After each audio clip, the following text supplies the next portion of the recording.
Hi guys, I'm Ivory and welcome to my channel. So in today's video, I'm going to be doing a full review on the Rae Morris Invisible Mattifier. This is supposed to be a transparent gel-like powder that can be applied both under the skin as well as on top. It's supposed to be great for reducing oil, and on their website, it claims that it can substitute as like a long-lasting blotting paper. I think the concept is kind of unique, but what is outrageous about this product is that it is $80. You would think that something that costs this much would be in better packaging, but it's just in like dinky Wet n Wild type plastic. So I'm hoping that all the money went towards the actual product and that it actually works. So that's what we're going to be putting to the test today. I do want to thank my friend Mary for giving me this product. She reviewed this on her channel as well, so I will link her review of this product in my description box below. But me and her have really different skin types. I am very oily and she is quite dry. So when she gave this to me, she was like, I would really love you to try this and see how you like it. And I was like, okay, I'm down. So be sure to watch her video as well, and then right after that, be sure to also subscribe to her because you're already there, so why not? And before we get into the video, be sure to subscribe if you haven't already. I post new videos every single week, and also be sure to follow me on my social media. Everything is _ivorypcherry. So since the product claims that it can go both under as well as over your makeup, I think the best way to test this is to do both. So I think on one side of my face, I'm gonna add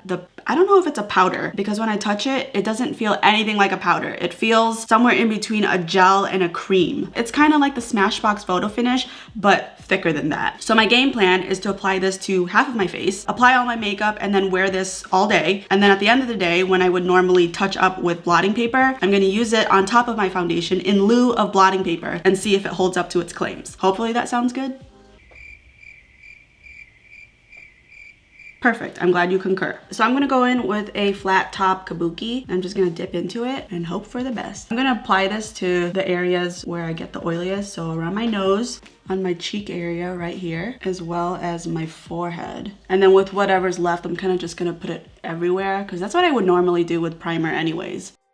I think it's a little hard to pick up, but I do see that this side is completely shine free. And all the areas where my face would normally catch light, such as the tops of my cheekbones, on this side, it's pretty dull. And on this side, I just see it a little bit shinier. But I will admit it's pretty faint. However, if I close my eyes, you can definitely feel the difference. This side feels a lot smoother. It feels quite velvety, which is something that they actually claimed the product would feel like. So far, it's holding up to its claim. I'm gonna actually go into the product with my finger and just add a little bit more. I mean, it really feels like the industrial version of the Smashbox photo finish. So I think it would be nice to just add it to my nose so that it's like airbrushed. I'm gonna leave the other side bare with no primer underneath. You guys know I'm not a huge advocate for primer, so having no primer underneath is not unusual to me. But I'm gonna apply my foundations on top. I'm gonna apply the CoverGirl Vitalist Healthy Elixir, and I'm also gonna mix a little bit of the Maybelline Dream Urban Cover Foundation. I'm gonna use the same sponge, but to make sure that I don't transfer any of the product to the non-primer side, I'm gonna apply the foundation on the non-primer side first. All right, so I have done my eye makeup, my brows, as well as my foundation, concealer, and I have set with my own loose setting powder. I do wanna note that on their website, it does specifically say that this does not replace heavier powders that are used for baking. I haven't put on bronzer or blush. I just wanted you guys to see pretty much a blank canvas, and I didn't want anything to be like very distracting. With everything on top, I don't feel a difference. I don't presume I would, just because it's under all these layers. It may be a slight difference, or maybe it's just a placebo effect. I don't know, but I feel like this side may be just a hair more airbrushed than this side. I feel like this side has quite a bit of texture from my old scarring, and this side doesn't seem to have as much raised texture. Like I said, if there's a difference, it's slight, and probably from a faraway distance, hold on, from this distance, I don't think anyone would be able to tell a difference. So initially, I'm gonna go ahead and say that under foundation, the Rae Morris side isn't very different than the side with nothing under it. And if there is a difference, I could feel it initially, but with everything else on top of it, I don't really notice a difference unless I'm getting super nitpicky with it. So far, not worth $80. I'm gonna do the rest of my face off of camera, and I'm gonna come back when I'm a little bit oilier and I need to touch up my face.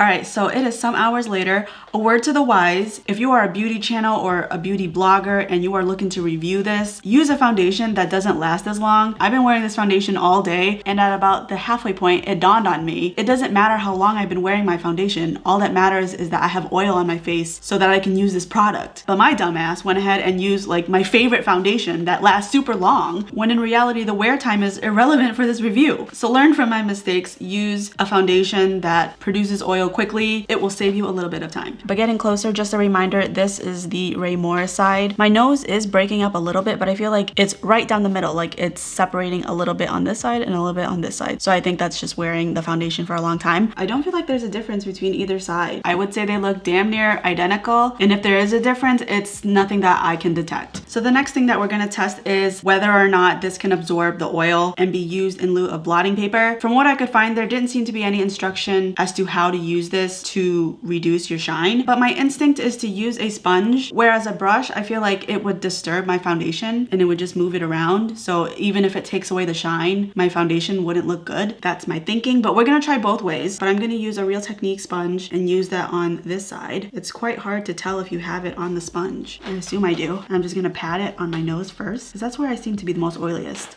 Oh my god, it actually worked. You can see on this side, it's just completely flat and dull, and this side is like shiny and greasy. I'm gonna add it to my forehead too, so hopefully you can see everywhere.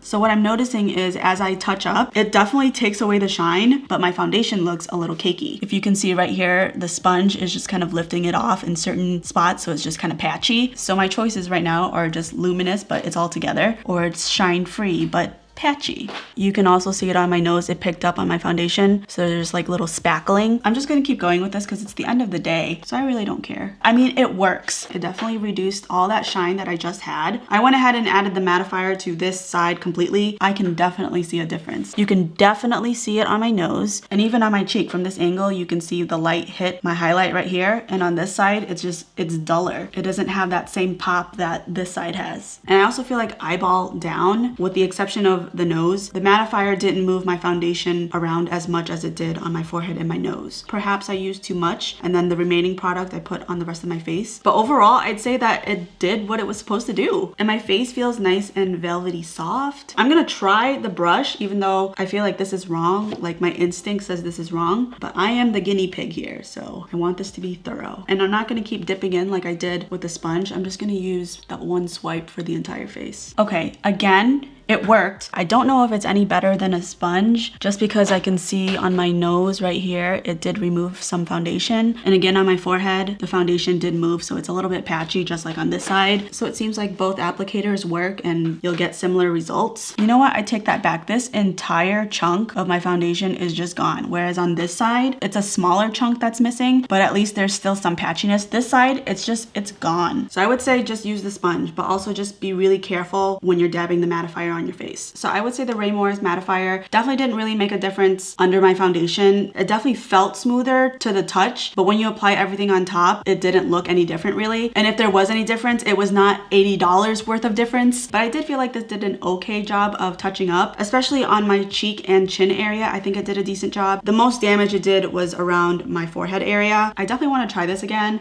I don't think as of right now, because it messed up my foundation on my forehead, that I would trust it on the go. Like if I was in a restaurant and I wanted to touch up, I probably would still take my blotting papers. Those have always been really dependable to me, and they're also way cheaper. This is $80, that one is $10. So if I could sum up this product, I would say it kind of works, but not enough for me to say it's worth $80. I feel like this is really overpriced for a product to overcharge that much. It better work, and it better do an amazing job of touching up my makeup. And if it's anything slightly lower than that expectation, I think it's unacceptable if you're gonna charge that much for this. So that is it for this video. I hope that you enjoyed, and if you did, don't forget to give this video a thumbs up, and feel free to comment down below what other types of videos you'd like to see from me. Thank you so much for watching, and I'll see you in my next one.